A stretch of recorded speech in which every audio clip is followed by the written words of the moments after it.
ओम अज्ञानतिमिरान्धस्य ज्ञानञ्जनशलाकया चक्षुरुन्मीलितं येन तस्मै श्रीगुरवे नमः।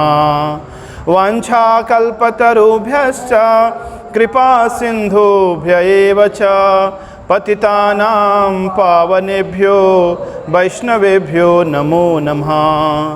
श्रीकृष्ण चैतन्य प्रभु नित्यानंद श्री अद्वैत गदाधर श्रीवासादि गौरभक्तवृंद। हरे कृष्णा कृष्णा कृष्णा हरे हरे, हरे राम राम राम हरे हरे। श्रील प्रभुपाद की। श्रीमद् भगवद गीता द्वितीय अध्याय श्लोक संख्या 57 यः सर्वत्र अनभिस्नेहा तत्तत्प्राप्य शुभाशुभम् नाभिनन्दति न द्वेष्टि तस्य प्रज्ञा प्रतिष्ठिता। यः सर्वत्र अनभिस्नेहा तत्तत्प्राप्य शुभाशुभम्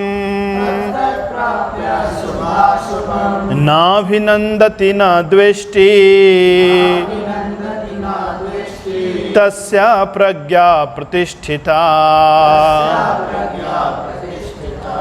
अर्जुन ने भगवान से प्रश्न पूछा था, स्थित प्रज्ञस्य का भाषा समाधिस्थस्य केशव स्थितधिम किम प्रभासेत किम आसीत ब्रजेत किम।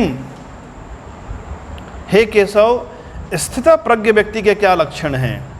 वह व्यक्ति जिसकी बुद्धि स्थिर हो चुकी है, वो कैसे बातें करता है, कैसे चलता है, किम आसीत कैसे बैठता है। तो कल मैंने बताया था कि हर व्यक्ति के कुछ लक्षण होते हैं। डॉक्टर है तो कुछ विशेष लक्षण होंगे, विद्वान है तो अलग लक्षण होंगे, कोई धनी व्यक्ति है तो उसके लक्षण होते हैं, कोई रोगी है तो रोगी के कुछ लक्षण होते हैं। बुखार है तो शरीर का तापमान बढ़ जाएगा, यदि पीलिया रोग से ग्रस्त है तो आँखों के नीचे पीलापन होगा, नाखून पीले पड़ जाते हैं, पूरा शरीर पीला पड़ जाता है। उसी प्रकार कोई व्यक्ति भक्ति में बढ़ा चढ़ा है, आध्यात्मिक चेतना में रमण करने वाला है, स्थित प्रज्ञ है, तो क्या बातें करता है, कैसे बैठता है, कैसे आचरण करता है। तो भगवान अर्जुन के प्रश्नों का उत्तर देते हुए उन्होंने कहा कि ऐसा स्थित प्रज्ञ व्यक्ति दुख में अत्यधिक विचलित नहीं होता और सुखों को पाकर जंप नहीं करता, मान और अपमान में संभाव बना रहता है। अपनी उसी बात को और स्पष्ट करते हुए भगवान कहते हैं, यह सर्वत्र, जो सर्वत्र यानी कि सभी व्यक्तियों के प्रति अनभिस्नेहस यानी उपाधियों से युक्त व्यक्तियों में स्नेह नहीं रखता। स्नेह उसका सहज स्वभाव होता है, लेकिन किसी विशेष व्यक्ति के प्रति बहुत अत्यधिक आसक्त नहीं होता। अनभिस्नेहस का अर्थ है स्नेह रहित होना। तो यहाँ पर स्नेह शून्य नहीं समझना चाहिए, बल्कि किसी खास व्यक्ति से कोई लगाव नहीं रखता हो। ऐसे लगाव सभी से रखता है। जैसे एक बहुत सुंदर एक उद्यान है, उस उद्यान में गुलाब के फूल खिले हुए हैं। अब कोई भी व्यक्ति उसके निकट से गुजर जाए, उसको सुगंध मिल जाएगा, चाहे आस्तिक गुजरे या नास्तिक गुजरे। गुलाब की जो सुगंध है वो इन पर निर्भर नहीं करती। वैसे ही जो स्थित प्रज्ञ व्यक्ति है, जो प्रकृति के गुणों से ऊपर उठ चुका है, उसका सहज स्वभाव होता है करुणा, प्रेम, स्नेह।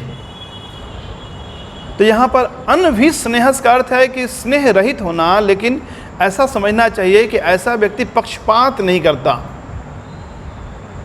सर्वत्र यानी सभी के समान। तत्तत् प्राप्य शुभाशुभम, और जो कुछ शुभ या अशुभ उसके जीवन में घटनाएं घटती हैं, तो अशुभ मानो किसी ने उसके साथ अशुभ किया या द्वेष किया, तो वह व्यक्ति, ऐसा स्थित प्रज्ञ व्यक्ति उससे द्वेष नहीं करता, उसको अभिशाप नहीं देता और ऐसा नहीं सोचता कि तुम नरक में चले जाओ, नहीं, उससे भी उसका कोई लेना देना नहीं। और जो व्यक्ति उसका शुभ करता है उसके प्रति भी बहुत ज़्यादा इंटेंस लगाव नहीं होता, बल्कि जो शुभ करता है उसके साथ शुभ व्यवहार करता है, लेकिन साथ ही साथ स्थित प्रज्ञ रहता है। वह जानता है कि मैं कौन हूँ। आत्मनैव आत्मना तुष्टा स्थिता प्रज्ञस्तदुच्यते। कल हमने देखा था आत्मनैव आत्मना तुष्टा, वो आध्यात्मिक चेतना में स्थित होने के कारण 24 घंटे आनंद में डूबा रहता है। संसारी व्यक्ति एक पेंडुलम की भांति उसकी चेतना ऐसे दोलन करती है सुख और दुख के बीच में, लेकिन आध्यात्मिक चेतना में लीन व्यक्ति हमेशा आनंदित रहता है। क्यों? क्योंकि हमारे जीवन में जो दुखों के कारण हैं वो है राग और द्वेष। जिनसे हम राग करते हैं उनको हमें पकड़ने की आकांक्षा होती है, और जिनसे हम द्वेष करते हैं उनको भगाने की आकांक्षा होती है, उनको हटाने की आकांक्षा, उनको मिटा डालने की आकांक्षा होती है। लेकिन आकांक्षा चाहे पकड़ने की हो चाहे हटाने की हो, दोनों ही परिस्थिति में वो व्यक्ति अशांत रहता है। लेकिन जब चेतना इक्विलिब्रियम साम्य अवस्था में होती है, भगवान के चरण कमलों पर स्थिर होती है, और जो भी उसके प्रारब्ध के अनुसार अनुकूल प्रतिकूल परिस्थितियां उपस्थित हुई हैं उसमें वो संभाव बना रहता है। ना भी नंदती न द्वेष्टि। कुछ शुभ घटित हो जाए, कोई प्रशंसा कर दे, तो उसके लिए वो ऐसा नहीं कि वो फूले नहीं समाता, नहीं। न द्वेष्टि तस्या प्रज्ञा प्रतिष्ठिता। ऐसे व्यक्ति की प्रज्ञा प्रतिष्ठित है। इसका अनुवाद मेरे पीछे दोहराएं। जो मनुष्य सभी में स्नेह रहित यानी सहज करुणा तो करता है पर किसी कारण से नहीं तथा अनुकूल और प्रतिकूल परिस्थितियों को पाकर न तो अत्यधिक प्रसन्न होता है और न द्वेष करता है, ऐसे व्यक्ति की बुद्धि स्थिर है। कभी कभी घर में एक शुभ घड़ी आती है, जैसे मानो एक बच्चे का जन्म हुआ, तो बच्चे का जन्म होना तो ये शुभ घड़ी है, लेकिन देखा जाता है कभी कभी उसी घर में पिता की मृत्यु हो गई, तो एक तरफ शुभ समाचार प्राप्त हुआ और उसी समय एक अशुभ समाचार प्राप्त हुआ। घर में शहनाई बज रही है, शादी हो रही है, और उसी समय पता चला कि जो दूल्हा है उसके पिताजी शांत हो गए। होता है। कभी कभी किसी को नई नौकरी मिली है, वो फूले नहीं समा रहा, लेकिन जैसे ही घर लौट कर आया पैर टूट गया या घर में कोई गिर गया उसका पैर टूट गया। तो संसार का यही स्वभाव है, शुभ और अशुभ, सुख और दुख। स्थिता प्रज्ञ व्यक्ति इससे विचलित नहीं होता। एक किसान था, उसकी 2 बेटियां थी। उसने एक बेटी का विवाह एक कुम्हार के घर में किया,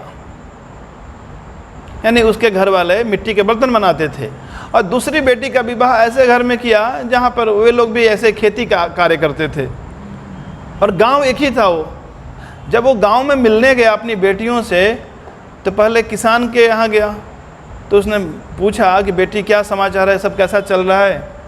तो बेटी ने कहा कि पिताजी बस फसल के लिए जो बीज होते हैं, बीज हमने बो दिए हैं, बारिश हो जाए तो बड़ी भगवान की कृपा होगी।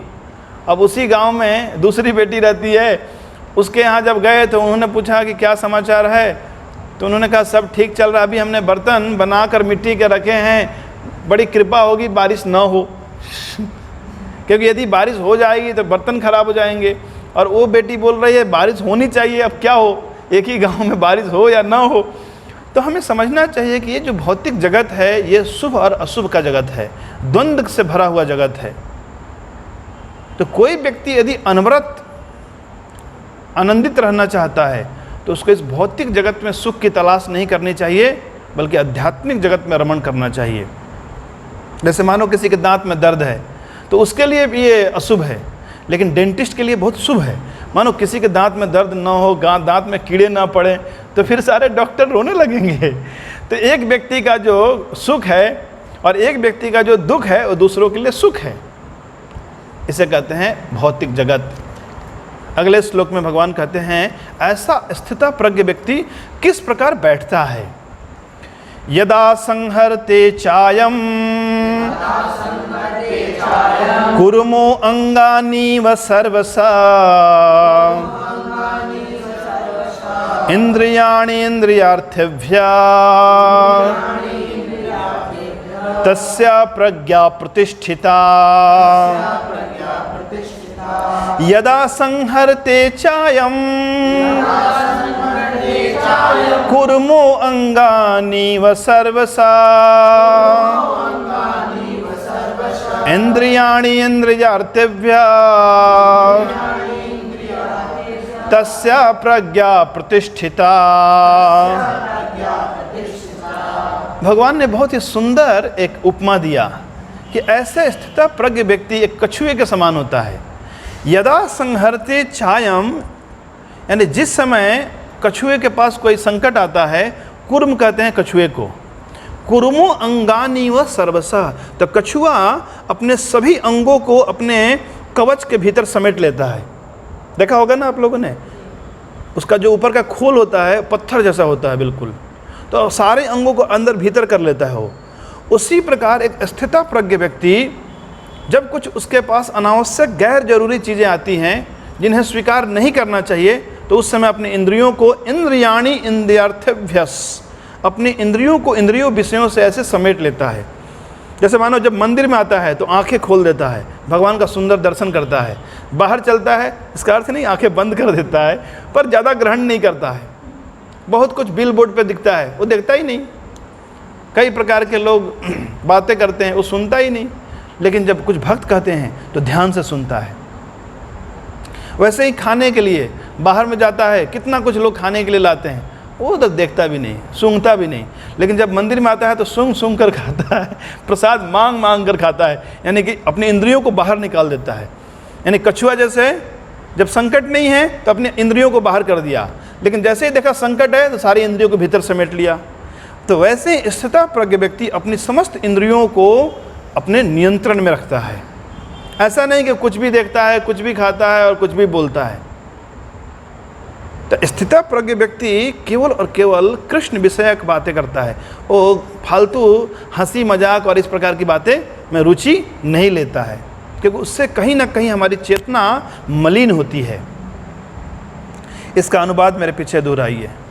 जिस प्रकार कछुआ अपने अंगों को इच्छा अनुसार अपने कवच के भीतर समेट लेता है, उसी प्रकार स्थितप्रज्ञ व्यक्ति अपनी इंद्रियों को इंद्रियों के विषयों से खींच लेते हैं, तब उसकी बुद्धि स्थिर हो जाती है।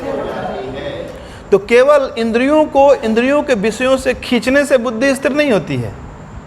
कभी कभी इंद्रियों को हम इंद्रियों के विषयों से तो दूर कर लेते हैं, पर उस विषय की याद बनी रहती है, यानी उस विषय के प्रति रस बनी रहती है, यानी अभी भी पूर्ण शुद्धिकरण नहीं हुआ है, यानी अभी भी सुख बुद्धि बना हुआ है। जैसे मानो किसी को शुगर हो गया, मधुमेह कहते हैं ना, अब उसको डॉक्टर ने मना किया, देखो गुलाब जामुन नहीं खाना और संदेश नहीं खाना, तो डॉक्टर से बोला, डॉक्टर साहब जलेबी खा सकता हूँ? अरे कोई मिठाई मत खाना, तुम्हारे लिए सब खतरनाक है ना। लेकिन यद्यपि मना किया है डॉक्टर ने, लेकिन खाने का जो रस है वो रस बना हुआ है, यद्यपि नहीं खाता है वो। उसी प्रकार जो साधक है, जो अभी अभी भक्ति में आया है, या कोई सामान्य व्यक्ति है, तो कभी कभी एकादशी के दिन या अन्य किसी उपवास के दिन अपने आप को इंद्रियों विषयों से भोगों से बचा तो लेता है, लेकिन इंद्रिय भोगों के प्रति सुख बुद्धि रस है ये अभी भी बनी रहती है। वो तो तभी जाता है जब, आगे के श्लोक में भगवान कहेंगे, जब उसे एक श्रेष्ठतर रस की अनुभूति होती है। यानी जब तक किसी साधक के जीवन में भगवान के सौंदर्य का साक्षात्कार नहीं हुआ, भगवान के माधुर्य का साक्षात्कार नहीं हुआ, सही मायने में भक्ति रस का पान नहीं किया है, वो व्यक्ति संसार के विषय वासना से मुक्त नहीं हो सकता है। थोड़े समय के लिए हो सकता है वो बच जाए विषयों से, आंखें मीच ले, कान में ऐसे ईयर प्लग लगा दे और विषयों से दूर भागकर चला जाए, लेकिन फिर भी उसके हृदय में उस विषयों के प्रति एक रस बनी रहती है। तो वो विषय रस से कैसे मुक्त हो, भगवान उसके लिए अगले श्लोक में कहते हैं, विषया विनिवर्तन्ते निराहारस्य देहिना रसवर्जम रसोऽप्यस्य परम दृष्ट्वा निवर्तते। विषया विनिवर्तन्ते निराहारस्य देहिना रसवर्जम रसोऽप्यस्य परम दृष्ट्वा निवर्तते। विषया विनिवर्तन्ते, विषय कहते हैं रूप, रस, गंध, स्पर्श, शब्द। इन विषयों के प्रति हमारी इंद्रियां आकर्षित होती है।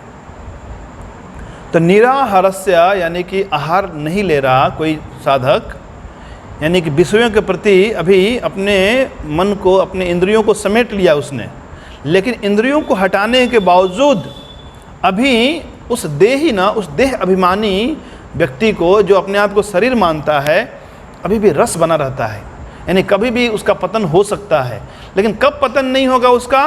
रस वर्जम रसोऽप्यस्य परम दृष्ट्वा निवर्तते। जब उसने परम दृष्ट्वा यानी कि जब उच्चतर स्वाद का उसने आस्वादन कर लिया है।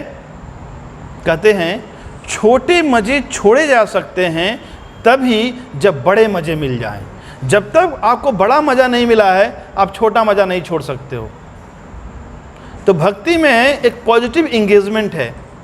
भक्ति में लोगों को बहुत स्वादिष्ट प्रसाद खाने को मिलता है, कीर्तन सुनने को मिलता है, नृत्य करने का अवसर मिलता है, अच्छी अच्छी बातें सुनने को मिलती हैं, अच्छे लोगों का संग प्राप्त होता है, तो आसान हो जाता है संसार के विषय वासनाओं से मुक्त होना।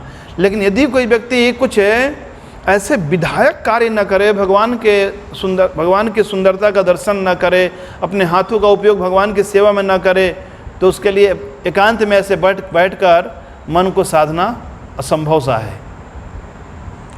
इसका अनुवाद मेरे पीछे दोहराइए।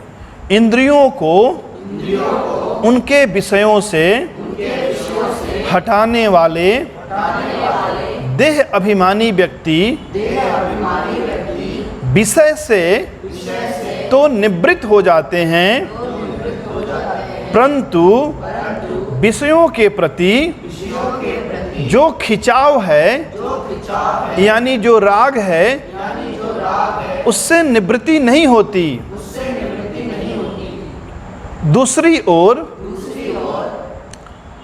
उत्कृष्ट अनुभव होने से स्थितप्रज्ञ व्यक्ति का विषयों के प्रति खिंचाव यानी विषयों के प्रति रस बुद्धि से निवृत्ति हो जाती है।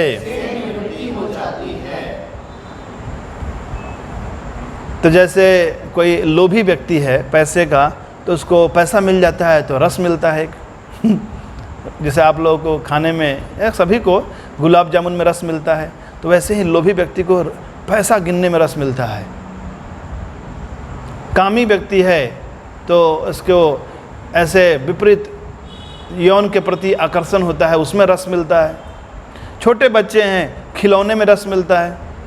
वही बच्चा जब बड़ा हो जाता है तो खिलौने में कोई रस नहीं मिलता है उसको, फिर कोई नया खिलौना चाहिए, कोई व्यक्ति चाहिए उसको, एक दूसरा खिलौना। और बड़ा हो गया तो उसको पैसे में रस मिलता है, और बड़ा हो गया और कुछ पद प्रतिष्ठा में रस मिलने लगता है। यानी सामान्य नियम है कि जैसे ही उसको कोई उच्च रस का स्वादन होने लगता है तो नीचे के रस को छोड़ देता है वो। तो भक्ति रस सर्वश्रेष्ठ रस है, लेकिन जब तक जीव को उस भक्ति रस का अनुभव नहीं होता तब तक वो इस संसार से विरक्त नहीं हो सकता। तो व्यक्ति को ऐसे वैराग्य लेने की आवश्यकता नहीं है, उसे केवल और केवल गंभीरता से भक्ति करने की आवश्यकता है। जिस अनुपात में वो जितनी गंभीरता से भगवान की भक्ति योग की ओर उन्मुख होगा, उसी अनुपात में वो संसार के विषय रस से निवृत्त हो जाएगा।